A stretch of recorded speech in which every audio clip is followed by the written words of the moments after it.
पाहतोय सर्वत्र स्वातंत्र्य दिनाची लगबग सुरू आहे, मात्र याच वेळी भुदरगड तालुक्यातील गारगोटी या ठिकाणी शक्तीपीठ महामार्गाविरोधात शेतकऱ्यांना स्वातंत्र्य मिळावं यासाठी आपल्या शेतामध्ये शक्तीपीठ महामार्गापासून स्वातंत्र्य मिळावं यासाठी आपल्या शेतांमध्ये तिरंगा फडकावून एक चळवळ उभी केली आहे।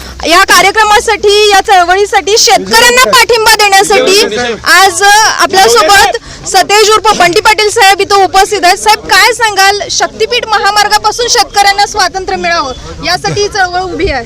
गरज नसलेला शक्तीपीठ महामार्ग रद्द व्हावा अशी आमची भूमिका आहे। शेतकऱ्यांना भूमिहीन करणारा, शेतकऱ्यांचं आयुष्य उद्ध्वस्त करणारा एक्झिस्टिंग हायवे असताना ह्या महामार्गाची गरज नाही, म्हणून 12 जिल्ह्यामध्ये आज आंदोलन होते महाराष्ट्रातल्या, आणि निश्चितपणे सरकारने यामध्ये निर्णय घ्यावा आणि हा महामार्ग रद्द करावा। शेतकऱ्यांना या महामार्गाचा चांगला उपयोग होईल असं सांगितलं जाते।